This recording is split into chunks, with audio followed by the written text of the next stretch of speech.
Hi everybody, welcome along to our webinar series for under 40s with type 2 diabetes, which are aimed at supporting you to help take control of your diabetes and more understand your condition. So a few quick notes before we begin. My name's Fran Taylor and I'm the health improvement specialist that have been organising this, and this is a safe and supportive space. Your cameras and your microphones are off and your name will not be visible to others. Please do send your questions in through the Q&A box at the top of your, on the ribbon on the top of your screen. These questions will be anonymous and we will answer as many as we can at the end. And this meeting will also be recorded, so we will send that out next week, and you will have the option of viewing it in translated captions as well. So another quick note to remind you that this session has been developed for residents within NHS Sussex aged 18 to 39, and some of the content, because we're talking about weight management services, some of that content is going to be about the services within Sussex. So if you're viewing this and you're outside of Sussex, there might be differences, just so you're aware. The information is for your education and support only, and it doesn't replace personal medical advice. So if you're making any changes, please do speak to your GP or diabetes healthcare team before doing so. So I am delighted to introduce our speaker tonight, who is Sarah Gregory, who is well, she will tell you about herself, but she is a hugely experienced diabetes specialist nurse. Sarah, over to you. I will pop the PowerPoint on the screen now and you can introduce yourself. Thank you, Fran, and thank you for everybody attending. And this is the third one that myself and Fran have done, and this, we kind of saved this till third because this is the bit that, you know, is really important, but sometimes we address other things first. So as I say, my name's Sarah Gregory. I've been a diabetes specialist nurse, advanced practitioner in diabetes, now working purely in primary care and looking at education and support for not only for patients but for healthcare professionals as well. So tonight we're just going to be talking about why weight is really important, especially in the group of you under the age of 40 living with type 2 diabetes. And as Fran has said, it is an overarching information. Anything else bespoke to you, please do talk to your diabetes team or your GP. Okay, and we just want to give you a bit of an overview of the importance of weight management and lifestyle without stigmatizing that, and just giving you some top tips and helping you to manage your diabetes with a few more tools under your belt. So the benefits of managing weight is that type 2 diabetes is a process that starts a long time before you're diagnosed with it, okay? And we know that if you're overweight, particularly if you're carrying weight around the middle, okay, and we can lose some of that weight, even starting at 5% shows a huge significant difference. It helps to improve that insulin that you are making. It helps those cells become more sensitive to that insulin. So in turn, it reduces those blood glucose levels. And you know, if we're really strict with this and you really get a handle on this and you think, do you know what, I'm gonna do this, then actually some people can either stop or delay their pathway to medication. We know that it also improves our cholesterol, our risk for heart disease, and also our blood pressure. So it's a good all-rounder to try and achieve. Okay, so you can see here from this picture on the left that it is the weight we carry around our middle, around those really important primary organs. So if we can lose fat around those cells and organs, especially around that middle part, we can make our insulin work better. So when we say how much weight loss is recommended, actually that needs to be your target as well. And it really doesn't matter how long it takes or what process you use, but we would say aim for 5 to 10%. That's when we start seeing significant improvements, not just in your blood glucose, but blood pressure and cholesterol as well.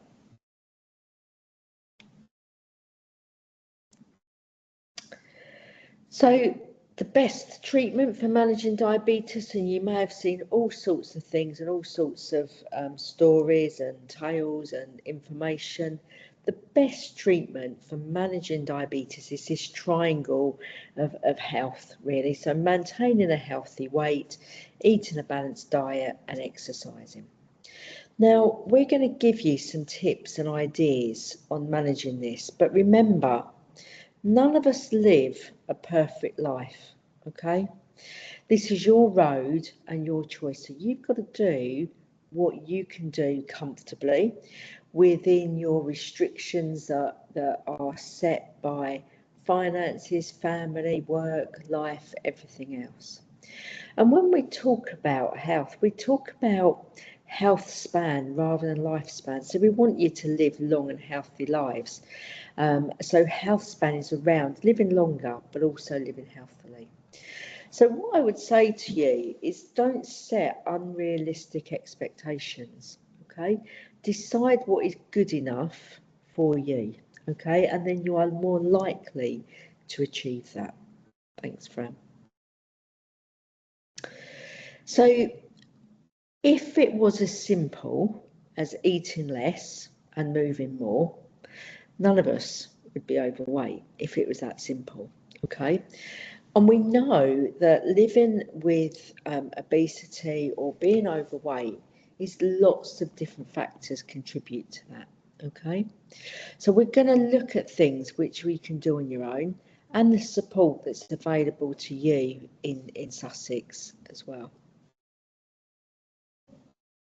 So let's have a look at this Mythbuster. If any of you have listened to my presentations before, I've always do a bit of a Mythbuster, and these are real myths that I get from various pages or questions. So the Mythbuster number 1 is, do I need to just focus on losing weight and exercising more? Is that all I need to do? So the answer is no. It's only one of the things that we talk about in our 5-star lifestyle, okay?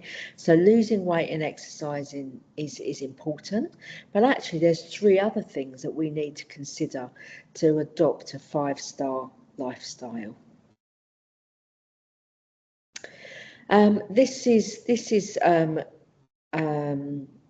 used from the Pit Stop website, and the Pit Stop website, if you want to go onto that, it is free to look at. It's some of the resources that we use when we're training healthcare professionals, and you can see from that 5-star lifestyle that actually the first 3 things are things that you may not think about. So what impact does stress have on my diabetes?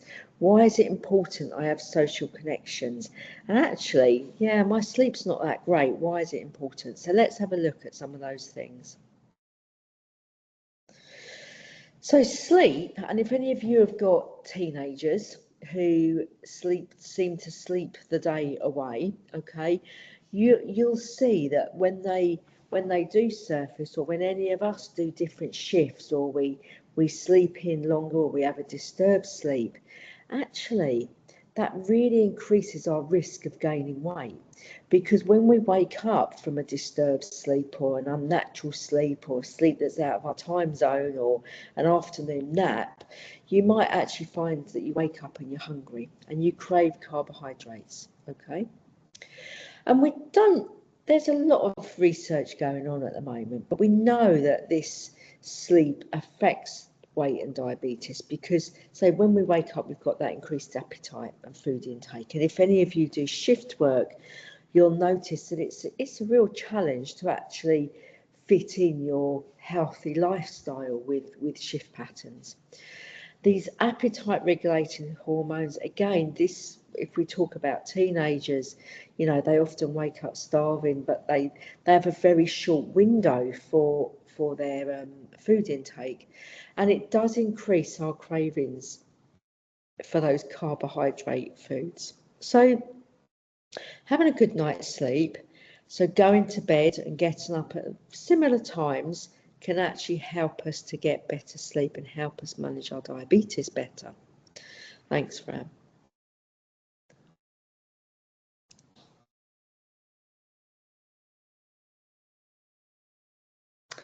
So I say these are just some tips without knowing any of you individually, sitting in front of me, having a consultation with me. These are the top tips that we would say. So be active where you can. You always sleep better if you've been out for a walk in the fresh air and blown the cobwebs away. Try and wind down an hour before bed. Put those screens aside, turn your phone off on silent, you know, read a book and try and wind down, so sort of empty your mind. Try and avoid alcohol. Instead of thinking, oh, alcohol, I'll drop off to sleep, actually it affects your sleep cycle. And turn off those artificial lights and screens, the smartphones. They, you know, everyone's, oh, just have a quick look at social pages, and then we get embroiled in that, don't we? And these offset your sleep cycle and confuse the body, because your mind's still active if you're looking at those. Keep your room quite cool and set time limits on your social media. So that might be one of the first things you do from this, is actually, I'm going to turn my phone off at 9 o'clock in the evening, and that's it. I'm going to go and read a book or have a bath, so my head's all cleared from social media. Thanks, Fran. So let's have a look at stress. Some of you will, you know, most of you are under the age of 40. So many of you will be working, many of you will have that work-related stress, but you might also have that family stress of children, parents, other responsibilities. And actually, this can really mess up your self-care, because you might forget to take your medicine, or you might think, oh, do you know, I've got so much on, I haven't got time to go and have my annual review because I've got this to do or that to do. And it actually, stress, we know, is a chemical response in the body, okay? And that chemical response has an impact on blood glucose levels and your metabolism, okay? So managing stress is actually just as important as managing diet. I'm not going to say take all the stress away, because you know, that would be an easy solution, but is there a way that I can look at this stress, because it does have an impact on my well-being? Thank you, Fran. So again, these are some tips. So those breathing exercises, meditation, mindfulness, some will be better than others at doing that. And yoga, tai chi, walking. I can hear somebody saying, well, I don't have time for that. She's adding to my stress, telling me to go and do a yoga class. But actually just sitting in a room for 10 minutes, just listening to that music and breathing slowly, and, you know, trying to clear your body of those chemicals after a stress reaction. Outdoor light, there's an awful lot of evidence and research going into outdoor light, and because it does help us regulate our body clock. So in the morning, if you can get out and about, even for 10-15 minutes, not only just a bit of light, but also that vitamin D production from that light as well. We're going to say avoid those harmful behaviours, so smoking, alcohol, any other addictive distractions, and say breaking away from those electronic devices. And, you know, taking my son's phone away from him at night time is like getting him to part with a limb almost. So I'm not saying it's easy to do, but it is something that actually, try it for 5 nights and see if it has an impact. Thank you, Fran.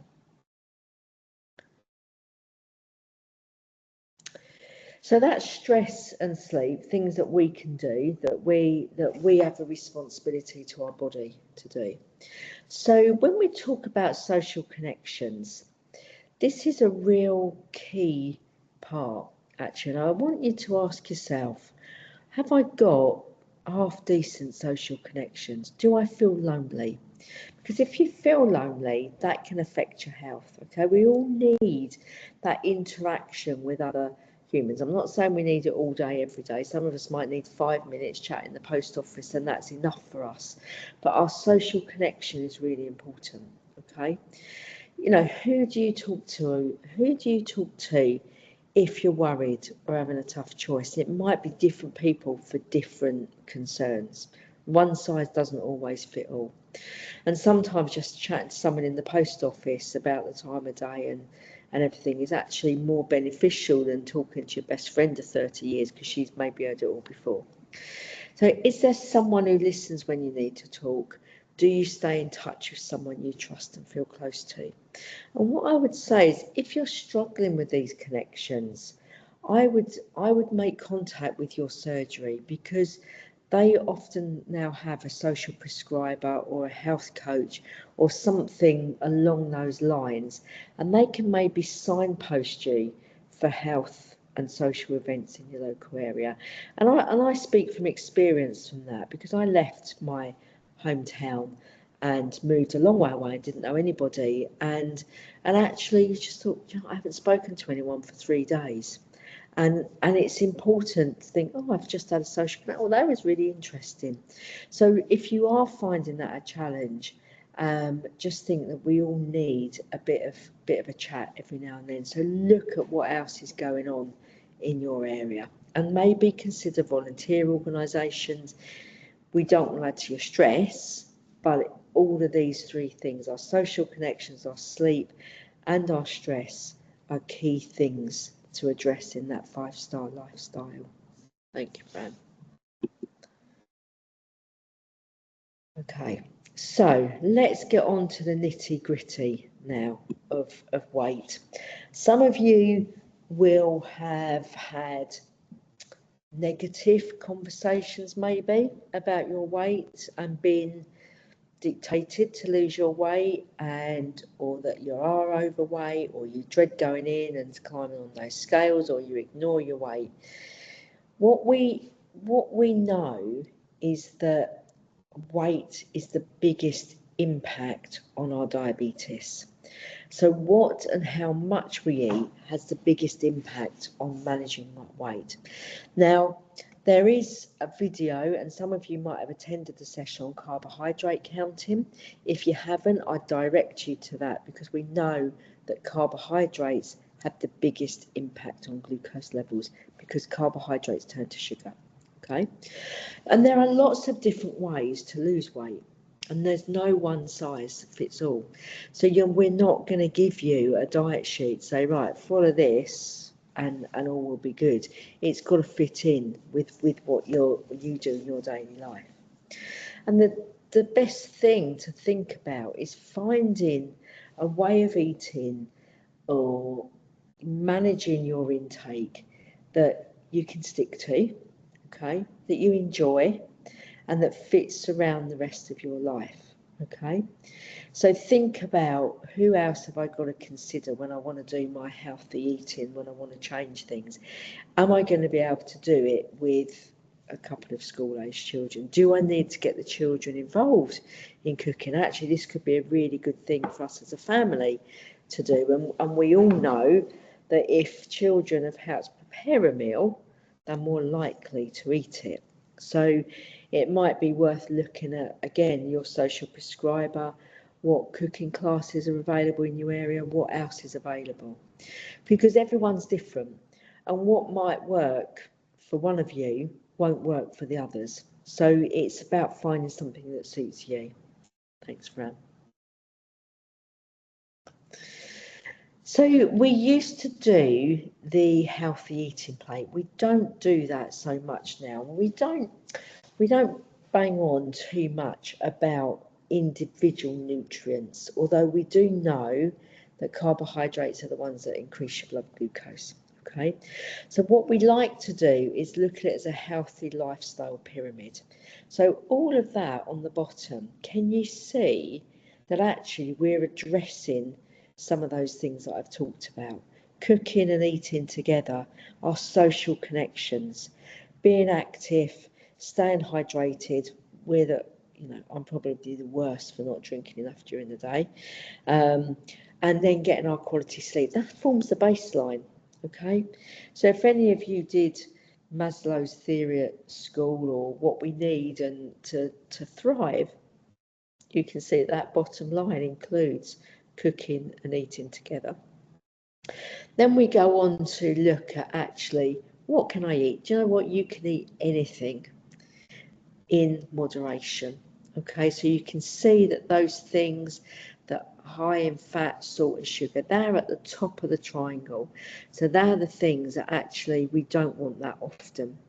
But we're happy to have lots of veg and fruit and whole grains, pulses, beans. We then go up to our protein foods, so our fish and our seafood and our poultry, our eggs, and then we've got our vegetarian and vegan alternatives. Dairy, cheese, you know, is full of protein, but again, just be aware of the fat content of it. And then what we're trying to do in those top 3 ones is to avoid that processed food, especially the saturated fats and oils, and those foods that are high in fat, salt and sugar.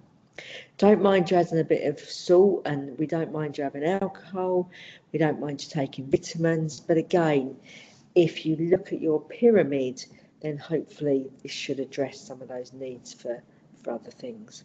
Okay, thanks, Fran. So here's some tips. Okay, so go for 2 or more vegetables, not so much fruit, because fruit has got a lot more sugar in than vegetables. We're not saying fruits to avoid, but spread it out. Vegetables, go for 2 or more. Okay, and if you're a big carb eater and you think, oh, I like my full plate, because when I come home from work I like to have a nice big dinner, swap some of that out for some vegetables. Try some new veg. Okay, see, I haven't tried that, let's give that a go. Whole grain, if you're going to have carbs, and we don't say you can't, okay, just stick to whole grain if you can. Dairy, keep it light and low, and be sensible on your spreads and your butter. Okay, protein, things like beans, pulses, fish, eggs, that fresh stuff helps you stay full. Okay, that will help you stay full quicker for longer than carbohydrates. Fish, try that twice a week. I'm not a fish fan. I will do it at a push, but twice a week for me would be a no. But if you like fish, go for it twice a week. That can include tinned tuna, salmon, anything like that. The oils, choose your unsaturated, so your olive oil, your sunflower, your rapeseed oil, and then just make sure you try and drink plenty of water, or caffeine-free stuff in the during the day. We're not saying you can't have tea and coffee, but if that's your main source of fluids, then, and you're having a lot, then it might be a good idea to look at how much caffeine is in there. Water's the best thing, okay, but we don't mind tea and coffee. They all count. Thanks, Fran. So we talked about diet. Let's have a look at the last thing, which is around activity. So this is, I think, number 5 on our 5-star lifestyle. Okay. So we know that if you're more active, and I don't mean going to the gym or running a marathon, I mean walking that extra few steps from the bus stop that you would have got on after or before. Get off the, walk to the shop a bit more. Walk that every few hundred yards with the dog, or walk the kids to school, and take the long way back, because physical activity helps that insulin work better. So it helps to control that blood glucose, and it helps with weight loss, and it helps to build strength as well. Okay. So when people say, what's the best type of exercise to do? Just one that you enjoy doing. Okay. I'm not a runner. If you see me running, you should probably run with me, because it means there's danger. But you'll see me in the swimming pool, or you'll see me at other classes that I enjoy. Okay, so it's choosing an activity that's right for you. Okay, so some ideas to be more active: take the stairs instead of the lift. Okay, park further away from destination. If you're paying to park now to go to work or to drop the kids off or to go shopping, could you park further away free? Okay, then use that money to maybe treat yourself to something that you'd like and think, that'll make me feel a bit better. Okay, so play with the kids in the park, push them on the swing. I'm not suggesting we go on the swing or go down the slide, but have a walk around the park, kick a ball about, take your bike to work or walk to work if it's nice weather. Okay, this is what I've said: get off the bus or park further away. So get off that bus or stop earlier. I thought I'd do that once and it was 4 stops earlier, and I realised my rookie error, but it's worth doing. Standing desk or walking meetings. So when we walk and talk, actually, so some of your meetings, and that will help reduce the stress as well. So some of your meetings, say, do you know what, it's only a couple of us at this meeting, should we go out for a walk and talk? Okay, and you'll walk quite a long way without even realising it. Join a team, walking group or a dance class if that's your bag, and your hobbies like gardening or hiking. So find something that you think, do you know what, I might do that. I fancy doing that. It's the middle of, we're coming up to winter now, so I don't fancy a hike, but I might join a class and think, that might do. Social connections as well. And at home, if you want to, active games with the kids, dancing round the kitchen to your, I would say 80s for me, probably a bit later for some of you chaps, but dancing around for 15-20 minutes to some of your favourite tunes is as good as you might be able to achieve, and that's brilliant. So, and housework and gardening. Okay, thanks, Fran. So the key thing is to make changes, but small changes which contribute to those big changes. Okay, so I want you to think about what concerns you. Okay, so you've been diagnosed with type 2 diabetes. Okay, so what concerns you about that? What would you like to change? Okay, but also ask, how important is it to you and how confident do you feel to make those changes? So some of you might say, do you know what, it's really important I start doing exercise, but I'm not that confident because I'm overweight and I don't like people looking at me. And so where could I go that I could gradually make those changes? Or what kind of group is going to be welcoming to me? Okay, so what if you score yourself a confidence score of 6 in achieving that, what could make it a 7? But a 6 is better than a 5. Okay, so what I'm saying is, don't beat yourself up over your challenges. Make those small steps because it's got to be sustainable. Thanks, Fran. So a badly formed goal, for example, and we've all said it on a Sunday night, my diet starts tomorrow, is I will eat better. Okay, what does that mean? So a well-formed goal is one step further. So you can say, I will eat better because I'm going to add 1 extra portion of veg to my main meal. I'll do that for a minimum of 4 days, and when I'm going to record it on my phone when I've done it, or give myself a little star on my own little chart. Okay, and if any of you got smartwatches or smartphones, you can record that on that health app as well. Okay, and I know it's not a real person telling you you've done really well, but actually it's a good thing to do. Okay, so be clear about what you want to do. Okay, thank you, Fran. So let's have a look at what support is available. So I'm going to talk about some stuff that goes on in Brighton, okay, as well as some online, what goes on in Sussex, as well as some online stuff, okay. So you've got your NHS digital weight management, which is free for anybody in England and Wales. 12-week program. Okay, that's a really good kickstart to give you some more ideas. Okay. Now, if any of you are thinking about, do you know what, I've been diagnosed with diabetes in the last year, and it was a bit of a shock to me, and I really want to put that in remission. Well, you can consider asking your GP or your diabetes team, actually, I really want to push this remission. I really want to come off my medication and get my HbA1c within that pre-diabetes range. Now, it's a 12-week total meal replacement program. It's probably not the best idea to do it in winter because you feel cold when you're doing it because you're reducing your calories, but it's something that you might want to consider. Okay. West Sussex Wellbeing, it's a group or one-to-one support. You've got digital weight management support in West Sussex, Glowgy, which is over Brighton and Hove in East Sussex, and I'm intrigued to know that one, Man versus Fat in East Sussex. So that's, you know, all of this information will be on the website and available for you to have a look at. Thanks, Fran.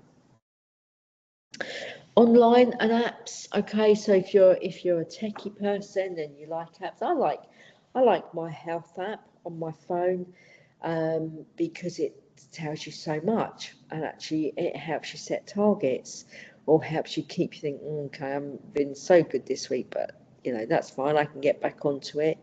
So if you're looking at apps for food, okay, MyFitnessPal, Carbs and Cows, NHS Weight Loss Plan, and NutriCheck are all very good apps. The Carbs and Cows and the NutriCheck, I believe it's a nominal fee, but the Carbs and Cows I use a lot when I'm consulting with patients around carbohydrate and how to reduce it. So that is a good one. I know you do have to pay for it, but it is a useful one to do. And the reason I like Carbs and Cows is because it's got pictures, so I can relate to pictures.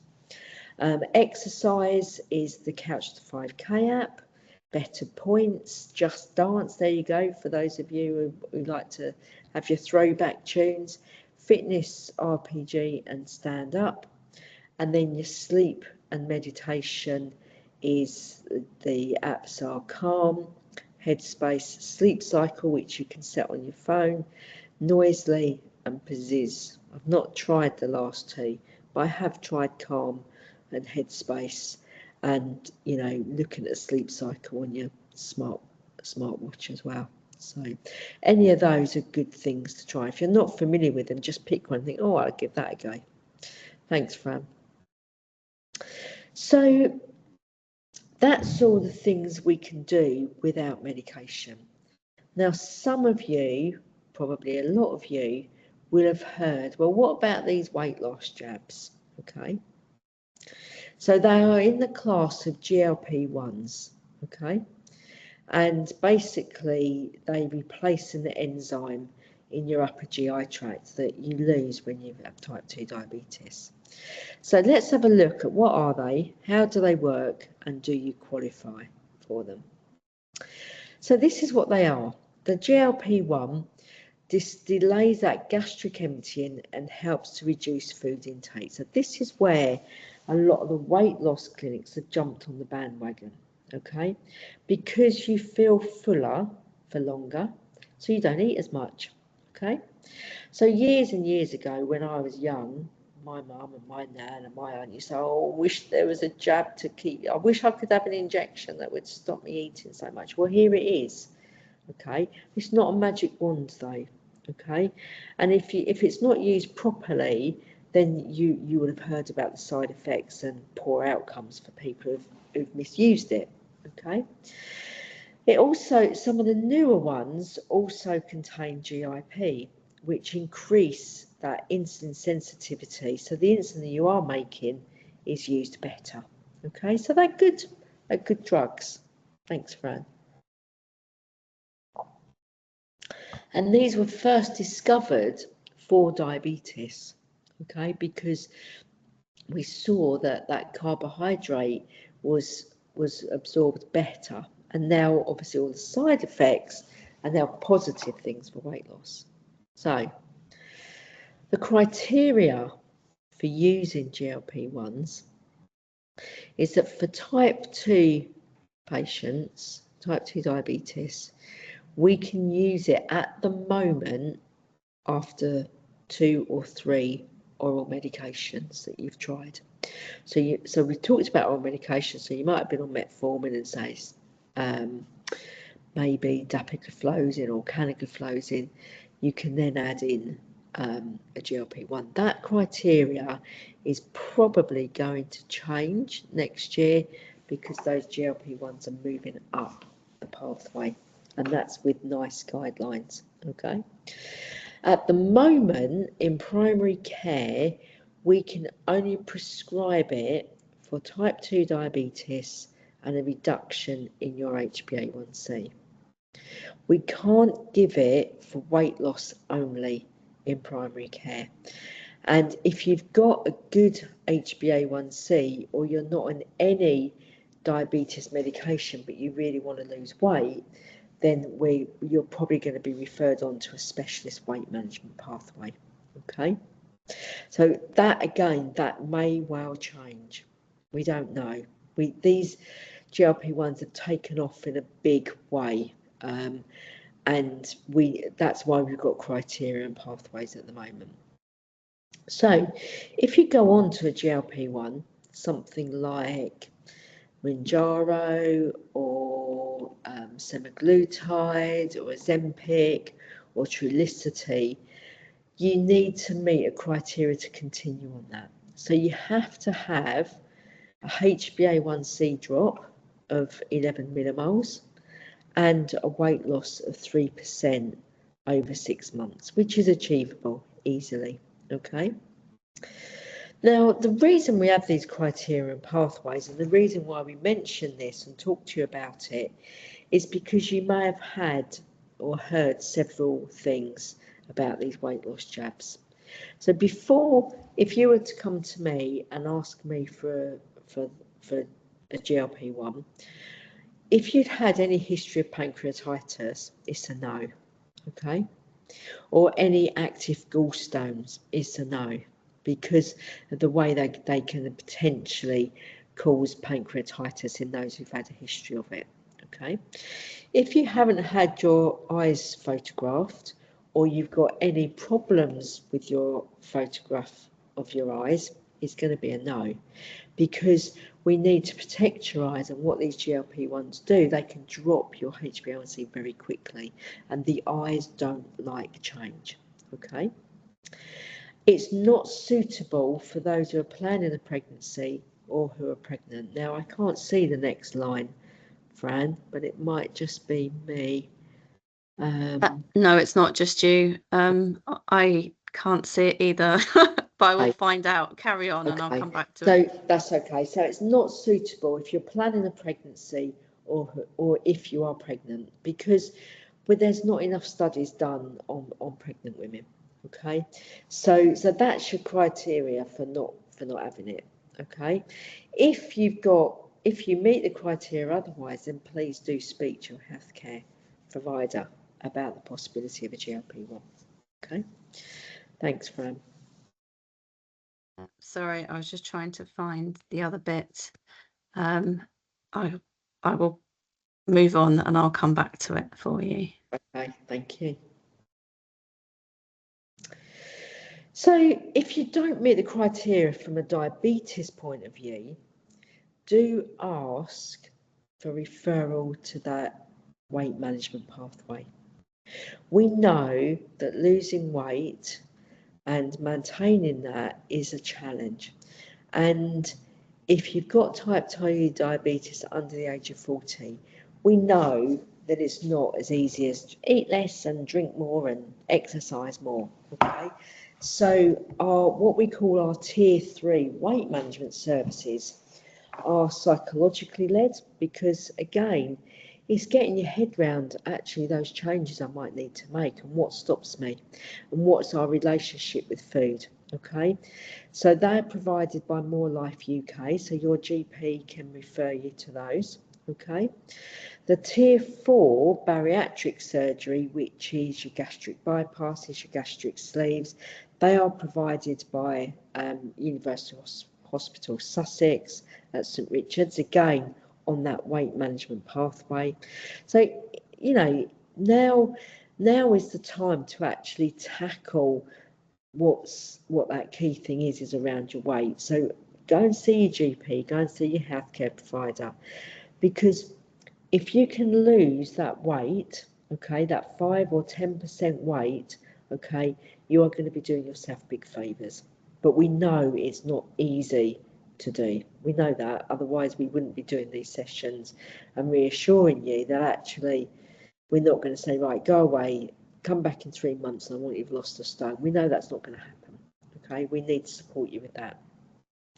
Thanks, Fran.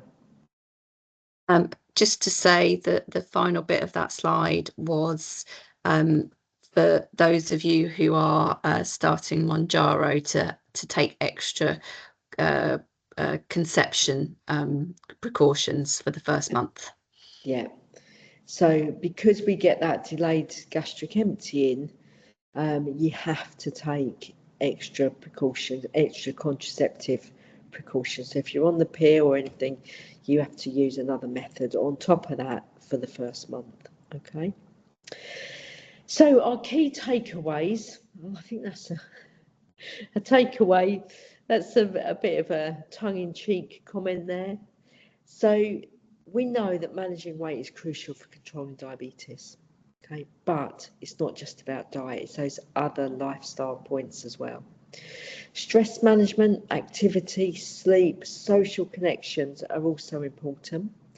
And you know what I would say to you if you were sitting in front of me is that actually, what do you want to do? How can I support you with that? You need to start with small changes, gradually make them part of your routine. A bit like putting the bins out. Okay, how many of us used to forget to put the bins out when we were first moved into where we moved? We do it routinely now. So just make those small changes. Apps and online tools can be useful. Share an app. Do a competition with an app. You know, talk to your friends about the online support or what else is available. Okay, and look at some of those resources and support that's available to you in Sussex, but also from the NHS across England and Wales.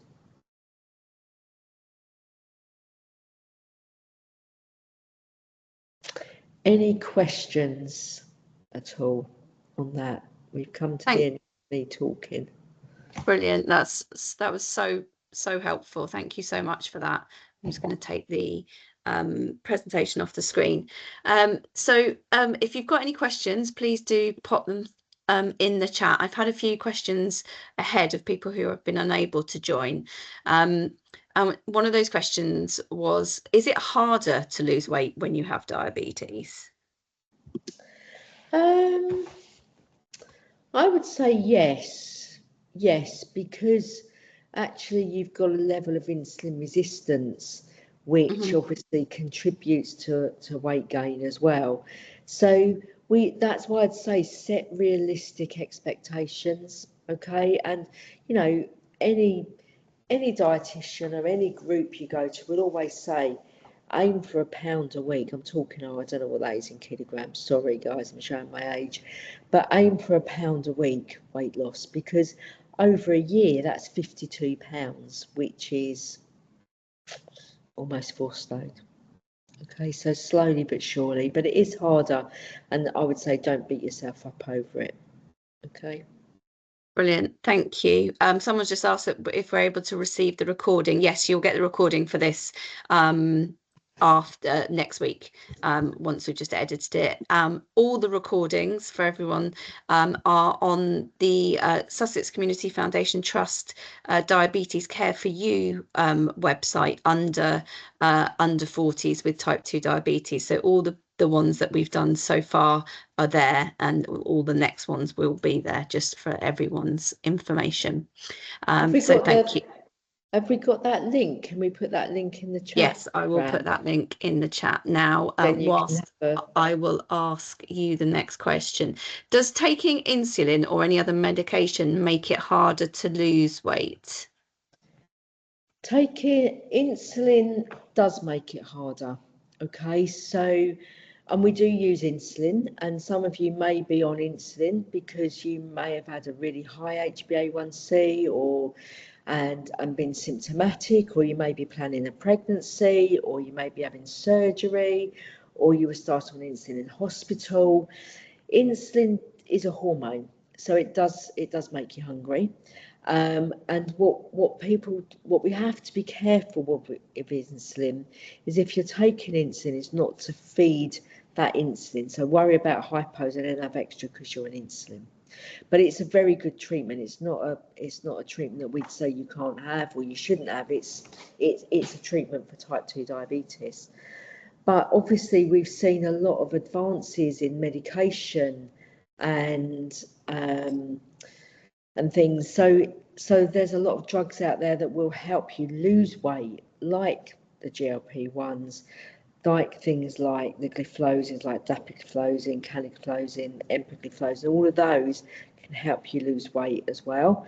So we've got a whole plethora of choice now, really. And you know, I suppose insulin does make it harder, but it's if you need insulin, you shouldn't avoid it. But I would certainly look at the carbohydrate and in your diet as well. But you know, we use insulin a lot for people with type 2. Yeah. So. Okay, thank you, Sarah. And another final question I've got, if anyone else has got any more questions, then please do let us know. What's more important, lowering your blood sugars and getting your blood sugars stable, or losing weight first, or do they come in hand in hand? They come hand in hand. So as you lose weight, you will improve your glucose levels because you're not having to work so hard, you're not having to produce so much insulin to try and reduce those glucose levels, and your insulin will be used better. So I would say that, you know, the cornerstone of any diabetes management, especially for type 2, is that diet and lifestyle and losing that 5% weight. So work out what 5% weight loss would look like and set that as your first goal for the first 6 months. You know, and if you achieve it in a month, brilliant. Where's your next one? But don't set yourself up to fail. Set yourself up with those small targets and don't let anyone else tell you what you should or shouldn't be doing, because at the end of the day, it's your diabetes. Brilliant. And that's a lovely way to end, because it is, you know, it is everyone's own journey, isn't it? And that will look different for everyone. Thank you so much, Sarah. As always, brilliant. Thanks everyone for joining.